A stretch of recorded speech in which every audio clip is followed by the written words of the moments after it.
ঢাকার দুহার উপজেলার daffodils high স্কুলে বার্ষিক পরীক্ষার ফলাফল প্রকাশ ও উত্তীর্ণ শিক্ষার্থীদের মাঝে পুরস্কার বিতরণ করা হয়েছে। শুক্রবার সকালে উপজেলার মুকসুদপুর ইউনিয়নের মৈতপাড়ায় অবস্থিত ড্যাফোডিলস হাই স্কুল প্রাঙ্গণে এ বার্ষিক ফলাফল প্রকাশ করা হয়।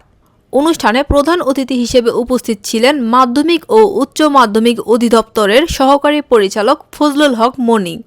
ড্যাফোডিলস হাই স্কুলের প্রধান শিক্ষক মোহাম্মদ এরশাদ হোসেনের সভাপতিত্বে উপস্থিত ছিলেন মোহাম্মদপুর সরকারি কলেজের সহযোগী অধ্যাপক শামীম মিয়া, সহযোগী অধ্যাপক আলমগীর কবির, চাঁদপুর সরকারি মহিলা কলেজের সহযোগী অধ্যাপক মোহাম্মদ ইলিয়াস হোসেন, ডিজিএম মিজানুর রহমান, জয়পাড়া কলেজের সহকারী অধ্যাপক নাসিম খানম, দুহার উপজেলা যুবদলের আহ্বায়ক মোশাররফ হোসেন, এলাকার গণ্যমান্য ব্যক্তি ও অভিভাবক সহ শিক্ষক শিক্ষার্থীবৃন্দ।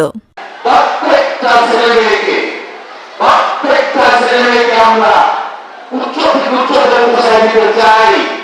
তার জন্য আপনাদের আমি বলে রাখি, আমার একটা কথা আপনাদের মানতে হবে, সেটা হলো আমরা স্কুল থেকে যা যেভাবে কথা বলি, যে নির্দেশনা দিয়ে থাকি, ছেলেমেয়েরা যেন আমাদের স্কুলের টিচারদের কথা শুনে একমাত্র একটি কথা, ছেলেমেয়েরা যখন হাই স্কুলের কথা শুনে তাহলে আপনারা এরকম ছেলেমেয়ে পাবেন।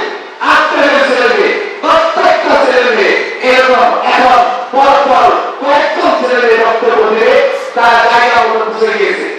কয়েকজন ছেলেমেয়ে বক্তব্য দেবে, তাদের দেখেন, শুনুন এবং আমার কাছে এসে তারা কিভাবে পড়াশোনা করেছে এ পর্যন্ত 100 জন করে তারপরে হাই স্কুলের ছেলেমেয়েরা এদিকে